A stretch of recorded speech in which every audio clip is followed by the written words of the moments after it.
Hello বন্ধুরা, আজ আমরা কথা বলবো একটি দুর্দান্ত সাইফাই মনস্টার মুভি নিয়ে, যেখানে মৃত্যুর এমন এক ভয়ঙ্কর খেলা দেখানো হয়েছে যা আপনি আগে কখনো দেখেননি।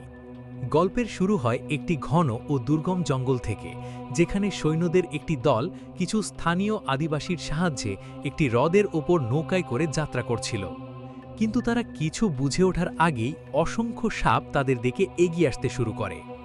এটি দেখে একজন সৈন্য কোনো দয়া না করে দ্রুত একটি সাপকে মেরে ফেলে, যদিও আদিবাসীরা তাকে বারবার নিষেধ করছিল। কিন্তু তখন অনেক দেরি হয়ে গেছে, কারণ অগণিত সাপ পানির নিচ থেকে বের হয়ে তাদের দিকে ধেয়ে আসে এবং চারদিক থেকে ঘিরে ফেলে। এটি দেখে সব সৈন্য নিজেদের বাঁচানোর জন্য সাপগুলোর উপর পাল্টা আক্রমণ শুরু করে এবং তাদের নৌকা থেকে নিচে ফেলে দেওয়ার চেষ্টা করে। আশ্চর্যের বিষয় হল, কোনোভাবে সৈন্যরা সাপগুলোকে তাড়াতে সক্ষম হয়। কিন্তু আদিবাসীরা তখনও প্রার্থনা করতে থাকে, কারণ তারা জানত আসল বিপদ এখনও কাটেনি। ঠিক তখনই পানের নিচে একটি বিশাল ছায়া দেখা যায়, আর হঠাৎই এক ভয়ঙ্কর ও বিশালাকার সাপ পানি থেকে উঠে এসে তাদের নৌকার উপর আক্রমণ করে। একটি শক্তিশালী আঘাতেই সে নৌকাটি উল্টে দেয় এবং সব সৈন্য পানিতে পড়ে যায়। চারদিকে আতঙ্ক ও বিশৃঙ্খলা ছড়িয়ে পড়ে। বিশাল দানব সাপটি মানুষগুলোকে গিলে খেতে শুরু করে, যার ফলে পানির মধ্যে ভয়াবহ তাণ্ডব সৃষ্টি হয়। সৈন্যরা প্রাণ বাঁচাতে অন্য একটি নৌকার দিকে সাঁতরে যাওয়ার চেষ্টা করে, কিন্তু তার আগেই সাপটি অনেককে জীবন্ত গিলে ফেলে। একজন সৈন্য রাগে তার দিকে একের পর এক গুলি ছুটতে থাকে, কিন্তু গুলিগুলো সেই বিশাল সাপের উপর কোনো প্রভাবই ফেলতে পারে না।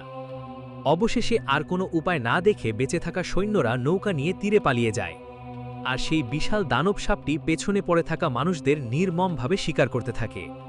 অবশেষে কয়েকজন সৈন্য কোনোভাবে হ্রদ থেকে বের হয়ে পাথরের আড়ালে লুকিয়ে পড়ে, আর সেই বিশাল সাপটি শিকারীর মতো তাদের খুঁজতে শুরু করে। ভাগ্যক্রমে সে তখন তাদের খুঁজে পায় না। সুযোগ বুঝে বেঁচে থাকা সৈন্যরা জঙ্গলের গভীরে চলে যায়। জঙ্গলের ঘন অংশে পৌঁছে তারা মনে করে অবশেষে সেই দানবের হাত থেকে বেঁচে গেছে, কিন্তু তারা একবারও বুঝতে পারে না যে ভয়ঙ্কর সাপটি গাছের ওপর দিয়ে নিঃশব্দে তাদের অনুসরণ করছে। হঠাৎ ক্যাপ্টেন একটি ভয়ঙ্কর শব্দ শুনতে পান।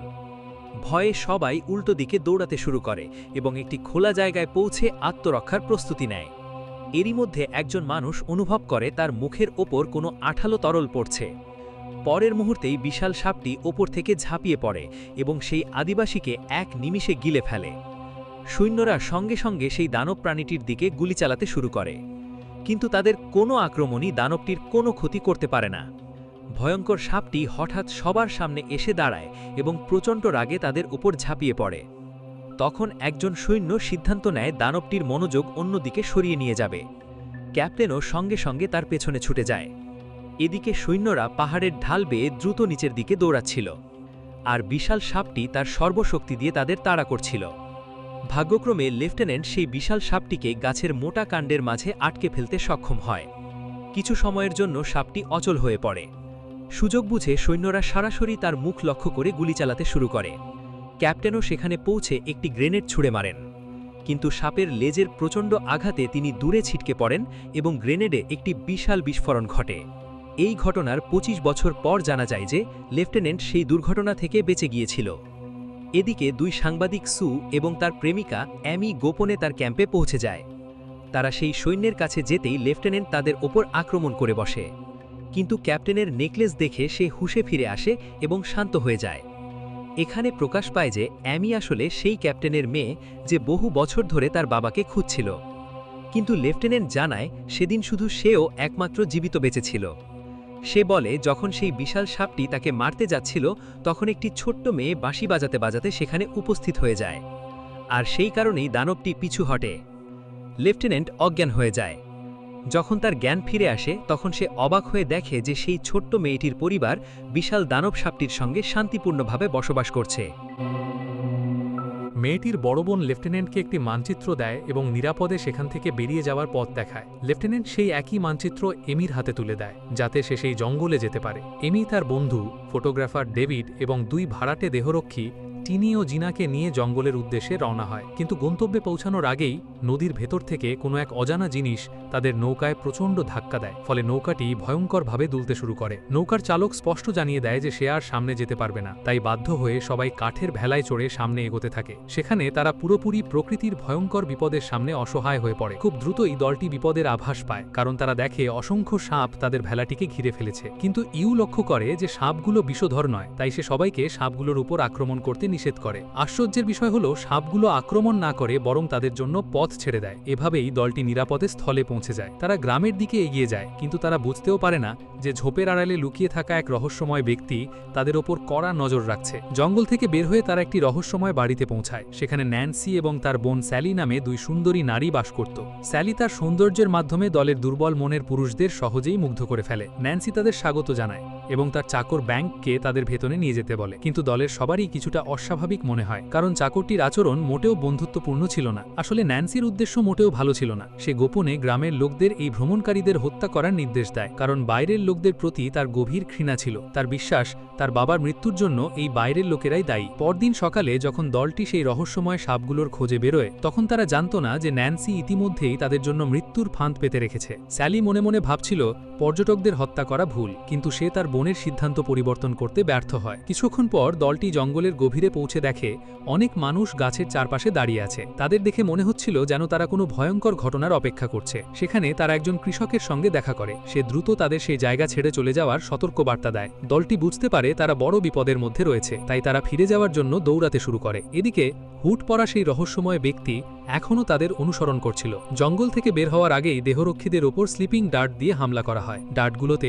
অজ্ঞান করার ওষুধ লাগানো ছিল। দেহরক্ষীরা প্রাণপণে লড়াই করে হামলাকারীদের মাটিতে ফেলে দেয়, কিন্তু ডার্টের ওষুধ কাজ করতে শুরু করলে তারাও অজ্ঞান হয়ে পড়ে। বাকি সদস্যরা তাদের বন্ধুদের সাহায্য করতে এগিয়ে আসে, কিন্তু ততক্ষণে শত্রুরা চারদিক থেকে তাদের ঘিরে ফেলে। যখন তাদের হত্যা করার প্রস্তুতি নেওয়া হচ্ছিল, ঠিক তখনই সেই রহস্যময় হুট পড়া ব্যক্তি এসে তাদের প্রাণ বাঁচায়। পরে জানা যায় সে একজন দুর্দান্ত যোদ্ধা। একা হাতেই সে সবাইকে মোকাবিলা করতে সক্ষম হয়। ঠিক তখনই এক হামলাকারী একজন সাংবাদিককে জিম্মি করে ফেলে, কিন্তু লড়াই হঠাৎ থেমে যায়, কারণ মাটির নিচ থেকে আবার সেই বিশাল দানব সাপটি বেরিয়ে আসে। ভয়ে সবাই স্তব্ধ হয়ে যায়। দানব সাপটি হুট পড়া লোকটিকে প্রচণ্ড আঘাতে দূরে ছিটকে ফেলে, আর সুযোগ বুঝে হামলাকারীরা সেখান থেকে পালিয়ে যায়। দানবটি প্রচণ্ড গর্জন করে, তারপর পুরো মনোযোগ সাংবাদিকের দিকে কেন্দ্রীভূত করে। নিজের বিশাল শরীর দিয়ে তাকে চারদিক থেকে ঘিরে হত্যা করার প্রস্তুতি নিতে থাকে। ভাগ্যক্রমে হুট পড়া লোকটি আবার উঠে দাঁড়ায়। সে একজন গার্ডের অস্ত্র তুলে নিয়ে সরাসরি বিশাল সাপটির দিকে গুলি চালাতে শুরু করে। এই আক্রমণের ফলে দানবটি সবাইকে ছেড়ে তার পিছু ধাওয়া করে, ফলে বাকিদের প্রাণ বেঁচে যায়। হুট পড়া লোকটি বুদ্ধি করে সাপটিকে জঙ্গলের গভীরে পাহাড়ের নিচের দিকে নিয়ে যায়। এরপর একটি গ্রেনেড ছুড়ে দানবটির মাথা উড়িয়ে দেয়। প্রচণ্ড বিস্ফোরণের অভিঘাত সত্ত্বেও সে কোনোভাবে বেঁচে যায়। কিছুক্ষণ পরে সাংবাদিকরা আবার তাদের আস্তানায় ফিরে আসে। সেখানে ন্যান্সি তাদের পরামর্শ দেয়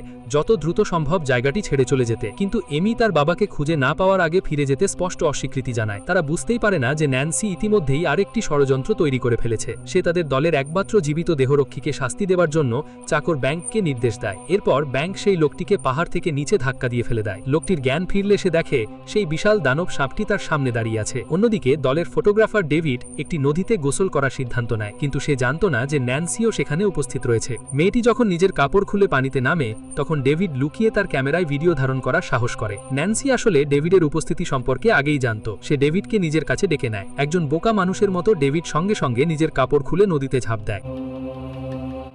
কিন্তু যখনই সে ন্যান্সিকে চুমু খাওয়ার জন্য সামনে এগোয়, ঠিক তখনই একটি বিষাক্ত সাপ তার গোপন অঙ্গে কামড় বসায়, ফলে সে পানির মধ্যেই অজ্ঞান হয়ে যায়। ভাগ্যক্রমে তার বন্ধু ইউ তাকে খুঁজে পায় এবং উদ্ধার করে বাকিদের কাছে নিয়ে আসে।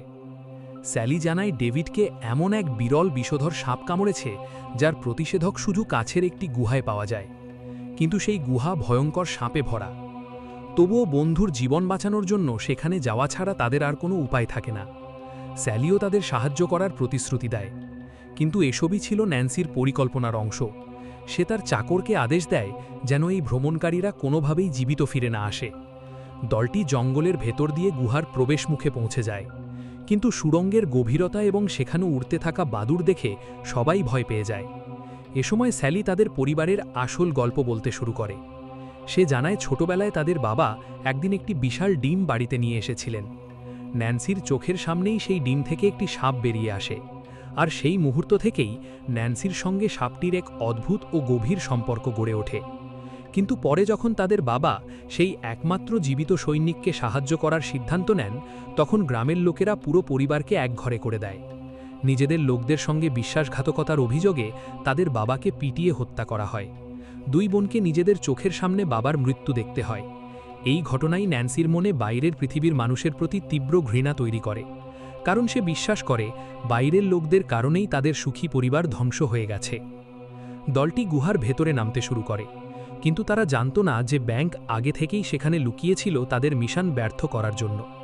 তারা যখন গভীরে নেমে প্রতিষেধক গাছটির কাছে পৌঁছানোর চেষ্টা করছিল, তখন ব্যাংক ওপরে থাকা পাহারাদারকে অজ্ঞান করে দড়ি কাটতে শুরু করে। দড়ি পুরোপুরি ছিঁড়ে যাওয়ার আগেই সেই রহস্যময় হুড পরা ব্যক্তি সেখানে এসে একটি ছুরি ছুঁড়ে মারে, ফলে ব্যাংক প্রাণ বাঁচাতে পালিয়ে যেতে বাধ্য হয়। এই বিশৃঙ্খলার মধ্যে ইউ প্রতিষেধক গাছটি হাতে পেয়ে যায়, কিন্তু দড়ি ছিঁড়ে যাওয়ায় সে তার বন্ধুসহ নিচে পড়তে শুরু করে। যখন সে বুঝতে পারে তার ওজন ওপরে থাকা মেয়েদেরও নিচে টেনে ফেলবে, তখন সে দড়ি কেটে নিজের জীবন উৎসর্গ করার সিদ্ধান্ত নেয়। সৌভাগ্যবশত তারা খুব বেশি নিচে পড়ে না, কারণ গুহাটি অতটা গভীর ছিল না। সবাই মিলে ইউয়ের কাছে পৌঁছে যায়। সে দেখায় যে সে সফলভাবে প্রতিষেধক সংগ্রহ করেছে, কিন্তু তারা জানত না যে তাদের দুই বন্ধু যারা ক্যাম্পে থেকে গিয়েছিল, শত্রুরা ইতিমধ্যেই বন্দী করে ফেলেছে। গুহার ভেতরে তারা দেয়ালে কিছু লেখা দেখতে পায়। সেখান থেকে বোঝা যায় যে বহু বছর ধরে কেউ একজন সেখানে বসবাস করছে। অ্যামি সেখানে তার বাবার রূপার নেকলেস খুঁজে পায়। এতে তার আশা আরও বেড়ে যায় যে তার বাবা হয়তো এখনও জীবিত আছেন। পরে তারা পাহাড়ের ওপরের একটি স্থানে পৌঁছে যায়, কিন্তু পথে তারা বিশাল সাপের অনেক ডিম দেখতে পায়। ইউয়ের ভুলে একটি ডিম ভেঙে যায়, ফলে নিজের বাসা রক্ষা করতে একটি বিশাল দানব সাপ তাদের পিছু নিতে শুরু করে। ইউ মেয়েদের বাঁচানোর জন্য দানবটির মনোযোগ নিজের দিকে আনার চেষ্টা করে, কিন্তু সাপটি সরাসরি মেয়েদের দিকেই ধাওয়া করে। তখন ইউ দ্রুত তার বন্ধুদের দিকে ছুটে যায়, কারণ সেই বিশাল সাপ ইতিমধ্যেই মেয়েদের একটি কোণায় আটকে ফেলেছিল। ঠিক সময়ে পৌঁছে সে দানবটির মনোযোগ নিজের দিকে ঘুরিয়ে নিতে সক্ষম হয়। ইউ প্রাণপণে দৌড়াতে থাকে, কিন্তু হিংস্র সাপটি এক প্রচণ্ড আঘাতে তাকে অনেক দূরে ছিটকে ফেলে দেয়। কষ্টে সে দানবটির শিকার হওয়া থেকে বেঁচে যায়। তবুও এত চেষ্টা করার পরও সবাই আবার সেই সাপটির মুখোমুখি হয়ে পড়ে। দানব সাপটি চারদিক থেকে তাদের ঘিরে ফেলে। ঠিক যখন সে তাদের হত্যা করতে যাচ্ছিল, তখনই সেই রহস্যময় হুড পরা ব্যক্তি লাফিয়ে সাপটির পিঠে উঠে বসে, আর যেন কোনো জাদুর মতো সেটিকে নিয়ন্ত্রণ করতে শুরু করে। এখানেই বড় রহস্যের পর্দা উঠে যায়। হুড পরা মানুষটি আর কেউ নয়, ২০ বছর আগে নিখোঁজ হয়ে যাওয়া সেই ক্যাপ্টেন, আর তিনিই অ্যামির বাবা। বাবা মেয়ের গলায় একই ধরনের নেকলেস ছিল। তারা একে অপরকে জড়িয়ে ধরে কান্নায় ভেঙে পড়ে। ক্যাপ্টেন জানায় সেদিনের হামলা থেকে সে বেঁচে গিয়েছিল, কিন্তু তার সব সঙ্গী তার থেকে বিচ্ছিন্ন হয়ে যায়। পরে সে গাছের নিচে একটি সাপের ডিম খুঁজে পায়, সেটিকে নিজের সন্তানের মতো লালন পালন করে, আর সেই সাপই পরে তার পরিবারের অংশ হয়ে যায়। কিন্তু যুদ্ধ তখনও শেষ হয়নি, তাদের এখনও বাকি বন্ধুদের উদ্ধার করতে হবে। অন্যদিকে ন্যান্সি জিনা এবং ফটোগ্রাফার ডেভিডকে জিম্মি করে রেখেছিল। সে বারবার জিনাকে নির্যাতন ও অপমান করছিল। স্যালি সেখানে এসে তার বোনকে বোঝানোর চেষ্টা করে যাতে সে বন্দীদের ছেড়ে দেয়, কিন্তু প্রতিশোধের নেশায় অন্ধ ন্যান্সি কারোর কথা শুনতে রাজি ছিল না। তবে এগুলো ছিল শুধু মনোযোগ অন্যদিকে সরানোর পরিকল্পনা। এদিকে সাংবাদিকরা গোপনে তাদের বন্ধুদের বাঁধন খুলে দেয় এবং ডেভিডকে প্রতিষেধকের ওষুধ খাইয়ে দেয়। কিন্তু ঠিক তখনই শত্রুরা তাদের দেখে ফেলে। ন্যান্সি বাইরে এসে তার বাঁশি বাজাতে শুরু করে। এর ফলে একটি বিশাল কালো সাপ সেখানে হাজির হয়।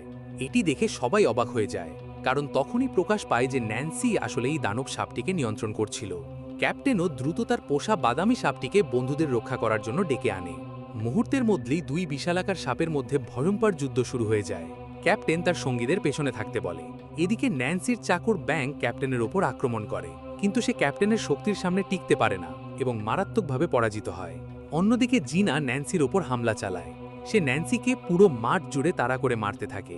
ন্যান্সি ঝুলানো কাপড়ের আড়ালে লুকিয়ে আক্রমণ করার চেষ্টা করে, কিন্তু জিনা তার হাত থেকে ছুরি কেড়ে নিয়ে তাকে আহত করে।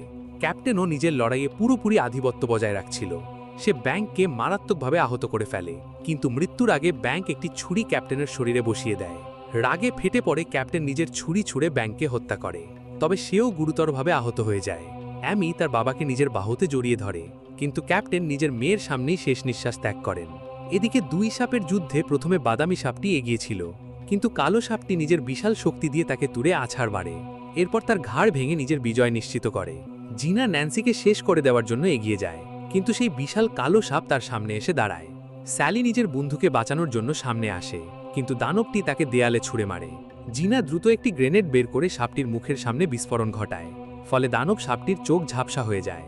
সে অন্ধের মতো চারদিকে আক্রমণ করতে শুরু করে। নিজের বোনকে বাঁচানোর চেষ্টা করতে গিয়ে ন্যান্সি শেষ পর্যন্ত সেই দানব সাপটির খাদ্যে পরিণত হয়। বাকিরা সেখান থেকে পালানোর চেষ্টা করে, কিন্তু দানবটি তাদের একটি কোণায় আটকে ফেলে। ঠিক তখনই হঠাৎ পুরো মাটি প্রবলভাবে কেঁপে ওঠে, আর সেই কালো সাপটি ভয়ে সেখান থেকে পালিয়ে যায়। সবাই বিস্ময়ে দেখতে থাকে যে পানির ভেতর থেকে আরও বড়, আরও ভয়ঙ্কর এক বিশালাকার সাপ বেরিয়ে এসেছে। সে একবার প্রচণ্ড গর্জন করে, তারপর আবার পানির গভীরে অদৃশ্য হয়ে যায়। কিছু সময় পরে দলটি তাদের নিহত সঙ্গীদের এবং অ্যামির বাবার কবর দেয়। এরপর তারা সেই দানবের দ্বীপ চিরতরে ছেড়ে চলে যায়। এভাবেই সিনেমার গল্প শেষ হয়। বন্ধুরা, আপনাদের এই সিনেমাটি কেমন লেগেছে কমেন্টে অবশ্যই জানাবেন। ভিডিওটি ভালো লাগলে লাইক ও সাবস্ক্রাইব করতে ভুলবেন না। আবার দেখা হবে নতুন একটি গল্প নিয়ে।